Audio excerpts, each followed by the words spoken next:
Hello ನಮಸ್ಕಾರ ಎಲ್ರಿಗೂ. ಇವತ್ತು ನಾನು ಡಿಸ್ಕಸ್ ಮಾಡ್ತಾ ಇರುವಂಥ ವಿಷಯ, ಈಗಾಗಲೇ ನಾನು ಒಂದು ವಿಡಿಯೋನ ಪಬ್ಲಿಷ್ ಮಾಡಿದ್ದೇನೆ ರೆಸ್ಟೋರೇಷನ್ ಏಜ್ ಬಗ್ಗೆ. ಇವತ್ತು ಅದ್ರ ಕಂಟಿನ್ಯೂಸ್ ವಿಡಿಯೋವನ್ನು ಶೇರ್ ಮಾಡ್ತಾ ಇದ್ದೇನೆ. ಇವತ್ತಿನ ಡಿಸ್ಕಷನ್ ವಿಷಯ ಏನಂದರೆ special things, what are the special things happened in a restoration age. ಏನೇನು ಸ್ಪೆಷಲ್ ಥಿಂಗ್ಸ್ಗಳು ರೆಸ್ಟೋರೇಷನ್ ಏಜಲ್ಲಿ ನಡೀತು ಅನ್ನೋದ್ರ ಬಗ್ಗೆ ಡಿಸ್ಕಸ್ ಮಾಡ್ತಾ ಇದ್ದೇನೆ. First one is restoration of monarchy. ಇದಕ್ಕೂ ಮೊದಲೇ ಇಷ್ಟು ವರ್ಷಗಳ ಕಾಲ ಮೊನಾರ್ಕಿ ಅಂದರೆ ರಾಜಪ್ರಭುತ್ವ ಇಂಗ್ಲೆಂಡ್ನಲ್ಲಿತ್ತು. ಸಡನ್ನಾಗಿ ಇನ್ ಪರ್ಟಿಕ್ಯುಲರ್ ಟೈಮ್ ಯಾವಾಗ ಚಾರ್ಲ್ಸ್ ಫಸ್ಟ್ ಎಕ್ಸಿಕ್ಯೂಟೆಡ್ ಆಗ್ತಾನೋ ಆ ಟೈಮಲ್ಲಿ ಏನಾಗ್ತದೆ ಅಂತ ಹೇಳಿದ್ರೆ 1648ರಲ್ಲಿ ಚಾರ್ಲ್ಸ್ 1649ರಲ್ಲಿ ಚಾರ್ಲ್ಸ್ ಫಸ್ಟನ್ನು ಎಕ್ಸಿಕ್ಯೂಟ್ ಮಾಡ್ತಾರೆ. ಎಕ್ಸಿಕ್ಯೂಟ್ ಮಾಡಿದ ನಂತರ ಮೊನಾರ್ಕಿ ಎಂಡ್ ಆಗಿ ಅಲ್ಲಿ ಪ್ಯೂರಿಟನ್ ಏಜ್ ಶುರು ಆಗ್ತದೆ. ಅಂದರೆ ಚರ್ಚ್ ನೇರವಾಗಿ ಆಳ್ವಿಕೆಯನ್ನು ತನ್ನ ಅಂಡರಲ್ಲಿ ತಗೊತದೆ. ಹಾಗೆ ಬೇರೆ ಬೇರೆ ಮಿನಿಸ್ಟ್ರುಗಳು, ಪಾರ್ಲಿಮೆಂಟು ಇಂಗ್ಲೆಂಡನ್ನು ರೂಲ್ ಮಾಡಲಿಕ್ಕೆ ಶುರು ಮಾಡ್ತದೆ. ಇದಾದಮೇಲೆ ಮತ್ತೊಂದು, ಹೀಗಾಗಿ ಈ ಒಂದು ಪೀರಿಯಡ್ನ ಮೊದಲ ಕ್ಯಾರೆಕ್ಟರಿಸ್ಟಿಕ್ ಏನಂತ ಹೇಳಿದ್ರೆ restoration of the monarchy. Second one is reopening of the theatre. Second thing, ಯಾವಾಗ ಚಾರ್ಲ್ಸ್ ಆಳ್ವಿಕೆಗೆ ಬರ್ತಾನೋ ಆಗೇನು ಮಾಡ್ತಾನೆ ಅವನು, ಥಿಯೇಟ್ರ್ಗಳನ್ನು ರೀಓಪನ್ ಮಾಡ್ತಾನೆ. ಪ್ಯೂರಿಟನ್ ಏಜಲ್ಲಿ ಪ್ಯೂರಿಟನ್ಗಳು ಏನಂತ ತಿಳ್ಕೊಂಡಿರ್ತಾರೆ, ಈ ಥಿಯೇಟ್ರ್ಗಳಿಂದ ಸಾಮಾಜಿಕ ಸ್ವಾಸ್ಥ್ಯ ಹಾಳಾಗ್ತದೆ, ಈ ಎಂಟರ್ಟೈನ್ಮೆಂಟ್ಗಳು ಈಗ ಹೇಗೆ ನಮ್ಮ ಟೈಮಲ್ಲಿ ಫಿಲ್ಮ್ಗಳು ಸಾಮಾಜಿಕ ಸ್ವಾಸ್ಥ್ಯವನ್ನು ಹಾಳು ಮಾಡ್ತವೆ ಅನ್ನುವಂಥ ಅಸಂಪ್ಷನ್ನಲ್ಲಿ ಇರ್ತಾರೋ ಜನಗಳು, ಕೆಲವೊಂದು ಜನರು. ಅದೇ ರೀತಿಯಲ್ಲಿ ಆಗಿನ ಪ್ಯೂರಿಟನ್ಗಳು ಸಾಮಾಜಿಕ ಸ್ವಾಸ್ಥ್ಯಕ್ಕೆ ಹಾಳಾಗಲಿಕ್ಕೆ ಈ ಥಿಯೇಟ್ರ್ಗಳೇ ಕಾರಣ ಅಂಥೇಳಿ ಅವುಗಳನ್ನ ಕ್ಲೋಸ್ ಮಾಡಿದರು. ಯಾವಾಗ ಚಾರ್ಲ್ಸ್ ಬರ್ತಾನೋ ರಿಟನ್ನು ಫ್ರಾನ್ಸಿಂದ, ಅವನು ಥಿಯೇಟ್ರ್ಗಳಿಗೆ ಜಾಸ್ತಿನ ಇಂಪಾರ್ಟೆನ್ಸನ್ನು ಕೊಡ್ತಾನೆ. ಹಾಗೆ ಅವುಗಳನ್ನ ರೀಓಪನನ್ನು ಮಾಡ್ತಾನೆ. Third one point, major characteristic of the romantic age, ಅದೇನಂತ ಹೇಳಿದ್ರೆ ಕಾಮಿಡಿ ಆಫ್ ಮ್ಯಾನರ್ ಅಂತ ಹೇಳಿದ್ರೆ, ಈಗ ಹ್ಯೂಮರಸ್ ಕಾಮಿಡಿಗಳನ್ನು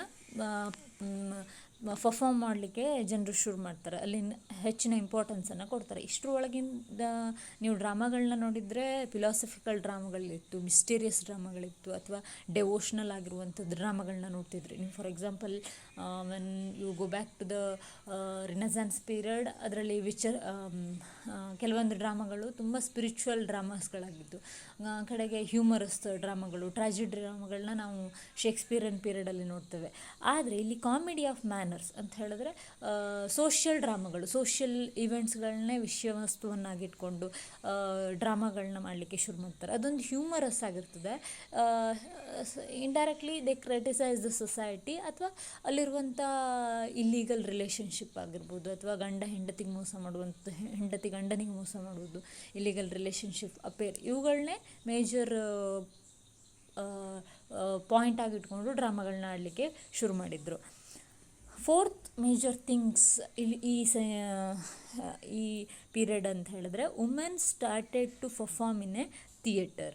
ವುಮೆನ್ಗಳು ಇಷ್ಟೋ ತನಕ ಥಿಯೇಟ್ರ್ಗಳಲ್ಲಿ ಪರ್ಫಾರ್ಮನ್ನು ಮಾಡ್ತಾ ಇರಲಿಲ್ಲ. ನೀವು ಶೇಕ್ಸ್ಪಿಯರನ್ ಡ್ರಾಮಾದಲ್ಲಿ ನೋಡಿದರೂ ಕೂಡ ಮೆನ್ಸ್ಗಳು ಹೆಣ್ಣಿನ ವೇಷವನ್ನು ಹಾಕ್ಕೊಂಡು ಡ್ರಾಮಾಗಳನ್ನ ಆಡ್ತಿದ್ವಿ. ಯಾವಾಗ ರೆಸ್ಟೋರೇಷನ್ ಪೀರಿಯಡ್ ಶುರು ಆಗ್ತದೆ, ಹೆಣ್ಣು ಮಕ್ಕಳ ಪಾತ್ರಕ್ಕೆ ವುಮೆನ್ನನ್ನು ಕೂಡ ಪರ್ಫಾರ್ಮ್ ಮಾಡಲಿಕ್ಕೆ ಶುರು ಮಾಡ್ತಾರೆ. ಮತ್ತು ಇದರ ಮೊದಲ ಮೇಜರ್ ಥಿಂಗ್ ಈ ಪೀರಿಯಡ್ ಅಂತ ಹೇಳಿದ್ರೆ, ಫಸ್ಟ್ ವುಮೆನ್ ರೈಟರ್ ಇಂಟ್ರೊಡ್ಯೂಸ್ಡ್. ಇದಕ್ಕೂ ಮೊದಲು ಯಾವುದೇ ವುಮೆನ್ ರೈಟರ್ಗಳು ಕೂಡ ಇಂಗ್ಲೆಂಡ್ನಲ್ಲಿ ಇರಲಿಲ್ಲ. ಫಸ್ಟ್ ವುಮೆನ್ ರೈಟರ್ ಅಫ್ರಾಬೆನ್, ನೀವು ಕೇಳಿರ್ತೀರಿ, ಇಂಗ್ಲೀಷ್ ಲಿಟ್ರೇಚರನ್ನು ಓದಿರೋರು ಗೊತ್ತಿರ್ತದೆ. ಅಫ್ರಾಬೆನ್ ಒರೊನೊಕೊ ಅನ್ನುವಂಥ ಗ್ರೇಟ್ ಫಸ್ಟ್ ನಾವೆಲನ್ನು ಬರೀತಾಳೆ. ಅದಲ್ಲದೆ ತುಂಬ ಪೋಯಿಟ್ರಿಗಳನ್ನ, ಡ್ರಾಮಾಗಳನ್ನೂ ಕೂಡ ಬರೆದಿರ್ತಾಳೆ ಅವಳು. ಫಸ್ಟ್ ನಾವೆಲನ್ನು ಅವಳೇ ಬರೆದಿರೋದು. One of the first, she is consider as the first woman writer in a English literature. ಹಾಗಾಗಿ ಇವಳ ಮೂಲಕ, ಅಫ್ರಾಬೆನ್ನ ಮೂಲಕ ಫಸ್ಟ್ ವುಮನ್ ರೈಟಿಂಗ್ ಅನ್ನುವಂಥದ್ದು ಶುರುವಾಗ್ತದೆ. ಇದು 5ನೇ point, introducing A French literature. ಇದು ಒಂದು ಮೇಜರ್ ಪಾಯಿಂಟ್. ಯಾಕಂತ ಹೇಳಿದ್ರೆ, ಫಸ್ಟ್ ಚಾರ್ಲ್ಸ್ ತೀರಿದ ನಂತರ ಅವನ ಹೋಲ್ ಫ್ಯಾಮಿಲಿ ಫ್ರೆಂಚಲ್ಲಿ ಹೋಗಿ ಶೆಲ್ಟರನ್ನು ಪಡ್ಕೊಂಡಿರ್ತದೆ, ಅಥವಾ ಅಲ್ಲಿ ಹೋಗಿ ಅವರು ಮಾಡ್ತಾ ಇರ್ತಾರೆ. ಹಾಗಾಗಿ ಅಲ್ಲಿನ ಇಮಿಟೇಷನನ್ನು ಚಾರ್ಲ್ಸ್ ಸೆಕೆಂಡ್ ಇಂಗ್ಲೆಂಡಲ್ಲಿ ಮಾಡ್ತಾ ಇರ್ತಾನೆ. ಇವನು ಫ್ರೆಂಚ್ ಲಿಟ್ರೇಚರಿಂದ ತುಂಬ ಪ್ರಭಾವಿತನಾಗಿರ್ತಾನೆ, ಫ್ರೆಂಚ್ನ ಸ್ಟೈಲಿಂದ ತುಂಬ ಪ್ರಭಾವಿತನಾಗಿ ಅದನ್ನು ಇಲ್ಲಿ ಅಡಾಪ್ಟ್ ಮಾಡ್ಕೊಳ್ಳಿಕ್ಕೆ ಟ್ರೈ ಮಾಡ್ತಾನೆ. ಈವನ್ ತುಂಬ ಫ್ರೆಂಚ್ ಲಿಟ್ರೇಚರ್ ಆಗಿರ್ಬೋದು, ಫ್ರೆಂಚ್ ಲೈಫ್ ಸ್ಟೈಲ್ ಆಗಿರ್ಬೋದು, ತುಂಬ ಮೆಚ್ಯೂರ್ಡ್ ಅಂತ ಹೇಳಿ ಅವನು ಕನ್ಸಿಡರ್ ಮಾಡ್ತಾ ಇರ್ತಾನೆ. ಹಾಗಾಗಿ ಫ್ರೆಂಚ್ ಲಿಟ್ರೇಚರ್ ಆಗಿರ್ಬೋದು, ಎಲ್ಲ ರೀತಿಯ ಸೆಕ್ಟರ್ಗಳು ಇಲ್ಲಿ ಇಂಟ್ರೊಡ್ಯೂಸ್ ಆಗಲಿಕ್ಕೆ ಶುರುವಾಗ್ತದೆ. 7th one is a luxurious theatre established. ಇದಕ್ಕೂ ಮೊದಲೇ ಥಿಯೇಟರ್ಗಳಲ್ಲಿ ತುಂಬ ಸಿಂಪಲ್ ಆದ ಥಿಯೇಟ್ರ್, ಇವನ್ ಶೇಕ್ಸ್ಪಿಯರ್ನ ಥಿಯೇಟ್ರ್ಗಳನ್ನ ನೋಡಿದರೂ ಕೂಡ ಅದು ಸಿಂಪಲ್ ಆಗೇ ಇರ್ತಿತ್ತು. ಬಟ್ ಇಲ್ಲಿ ರೆಸ್ಟೋರೇಷನ್ ಪೀರಿಯಡಲ್ಲಿ ಕಾಮಿಡಿ ಆಫ್ ಮ್ಯಾನರ್ ಇದಾಗಿರೋದ್ರಿಂದ ಥಿಯೇಟ್ರ್ಗಳಲ್ಲಿ ಲಕ್ಸುರಿಯಸ್, ಫಾರ್ ಎಕ್ಸಾಂಪಲ್ ಮೂವಿಂಗ್ ಥಿಯೇಟ್ರ್ಗಳಲ್ಲಿ ಸೀನ್ಗಳೆಲ್ಲ ಮೂವ್ ಆಗ್ತಾ ಇರುವಂಥದ್ದು, ಅಥವಾ ಫೈರ್ ವರ್ಕ್ಗಳನ್ನ ಯೂಸ್ ಮಾಡುವಂಥದ್ದು, ಅಥವಾ ಬೇರೆ ಬೇರೆ ರೀತಿಯ ಶೋ ಆಫ್ಸ್ಗಳನ್ನ ಇಲ್ಲಿ ಥಿಯೇಟ್ರ್ಗಳಲ್ಲಿ ಯೂಸ್ ಮಾಡ್ತಾಯಿದ್ರು. These are the special things of the restoration age. Thanks for the watching. ಮುಂದಿನ ವಿಡಿಯೋದಲ್ಲಿ ರೆಸ್ಟೋರೇಷನ್ ಏಜಿನ ಇಂಪಾರ್ಟೆಂಟ್ ರೈಟರ್ಗಳನ್ನ ಬಗ್ಗೆ ಮಾಡ್ತಾನೆ. Thank you.